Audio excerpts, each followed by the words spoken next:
Hello everybody, today we're going to talk about the short run and long run Phillips curves and the Laffer curve, and this will be the end of Unit 4.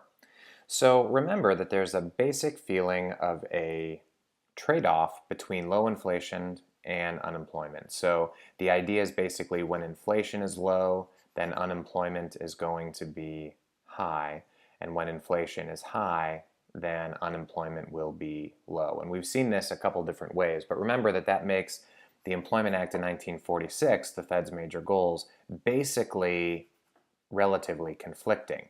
This short-run trade-off that we're referring to can be changed with supply shocks, either positive or negative. And then what we're going to see is that in the long run, we don't have a long-run trade-off. So first, let's take a step back and let's look at our aggregate supply, aggregate demand curve.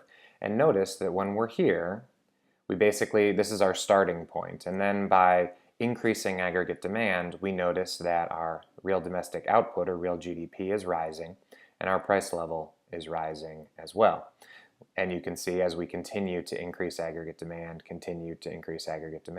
then we have the price level going up and up and up, and real GDP going up and up. Now, if real GDP is going up, then that means the unemployment rate is very likely going down. So that is where the idea of the short-run trade-off between inflation and unemployment really kind of comes from.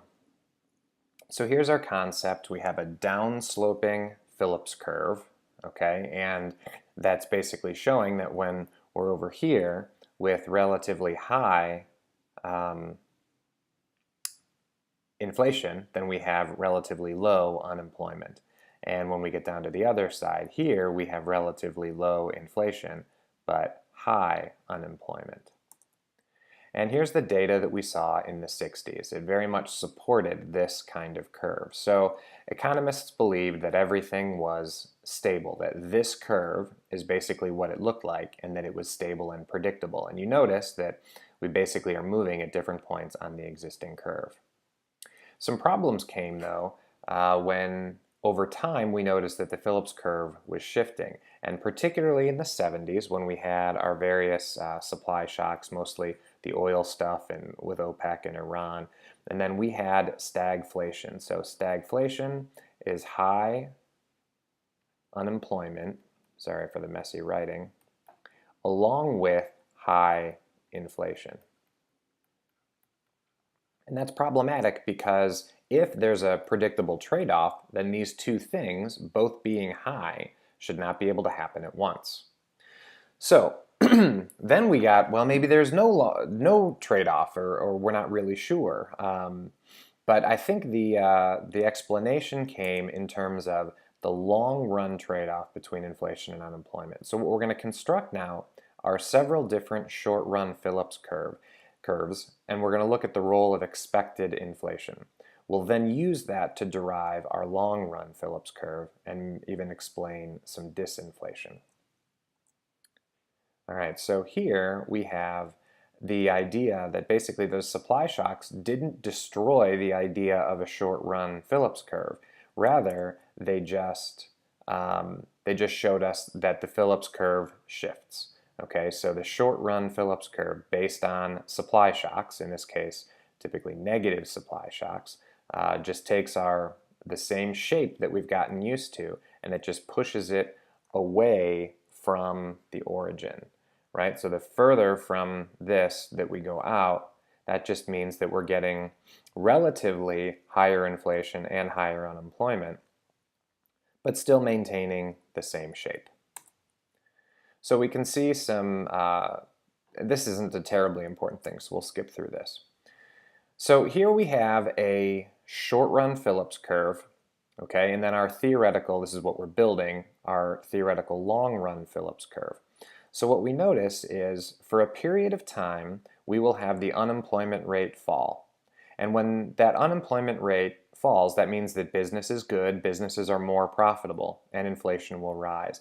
The problem is all of these extra people getting these jobs aren't reaping the benefits of the higher prices that business owners are getting because of the high inflation rate, meaning that tomorrow's dollars or takes more dollars tomorrow to buy things today. So basically their input prices, the owner's input prices, are fixed at the old price level, but their output prices are at the new higher level. So the owners are temporarily reaping this benefit. But of course, all of the employees eventually figure this out and they ask for more money. When they ask for more money, those input prices then rise. Okay, and we go back to where we were. Okay, and that then means that we readjust and everybody is again getting paid in basically today's dollars. Okay, so we had that brief period of time where workers are earning yesterday's dollars, but businesses are charging today's dollars. Well, now we make those two back together, and that gives us then a new short-run Phillips curve. And the same thing can happen again. Okay, aggregate demand increases, and we're just able to keep this same pace moving forward.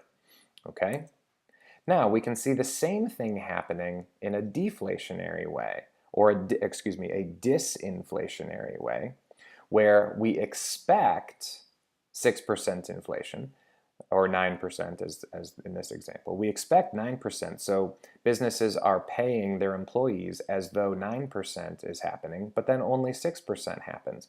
So this all impacts the idea of expected inflation. Okay, so if businesses are paying expecting 9%, but only 6% happens, eventually they're going to renegotiate, and then we're going to come back. Okay, so that unemployment rate will go back to the natural rate. So with these new higher prices that they have to pay, higher input prices, but output prices don't keep pace, they're going to lose some employees, right? And that's why our temporary unemployment rate rises. But then as inflation catches up and the expectations match reality, then we come right back to where we were, and the same thing happens. So this is the explanation for there not being a long-run trade-off. There are short-run trade-offs, that's why we have all these short-run Phillips curves, but there's no long-run trade-off. In the long run, our Phillips curve is vertical at, as you would expect, the natural rate of unemployment, which in this example is shown as 5%. Let's move on to another little thing. Some of you guys might have heard the term supply-side economics.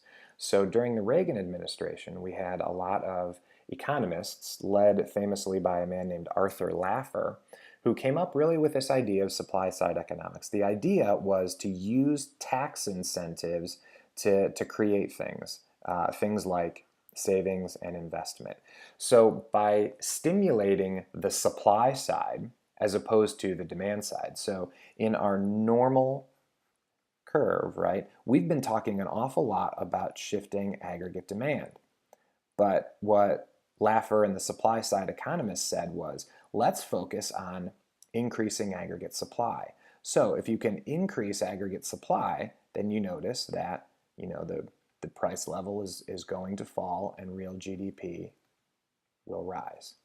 Okay, so by primarily using tax breaks, we can encourage saving and investment. So this was sometimes referred to as trickle-down economics. Usually that's a pretty, kind of derogatory way to put it. But this is very much what the Reagan administration was into. So let's look deeper at what's called the Laffer curve. So here it is. Let me figure out a way to erase. Let's see if there we go. Okay, so here's the idea behind the Laffer curve.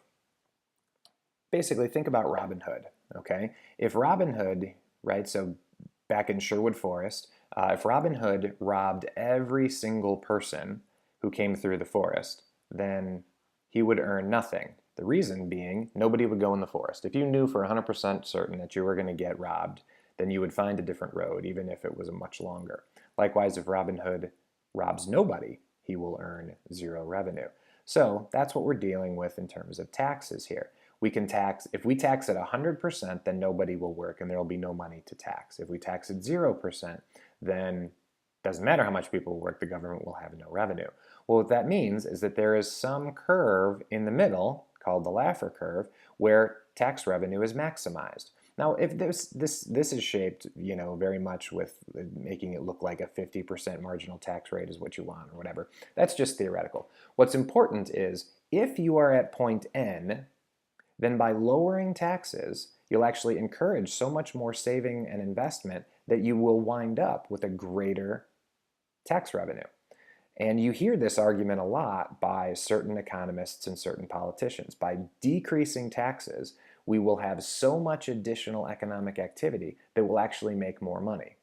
The problem, of course, is if you behave as though you're at point N, but you're really at point L, then by decreasing taxes, you will further decrease tax rates, which, I'm sorry, not tax rates, tax revenue, which if you have bills to pay and then those bills don't get covered, that can be a problem. Of course, if you have a government that is bringing in too much tax revenue through surpluses or whatever else, then perhaps even going from here to here is a good idea. The question is, how much does the government really need? And that, of course, is where a lot of politicians disagree with one another.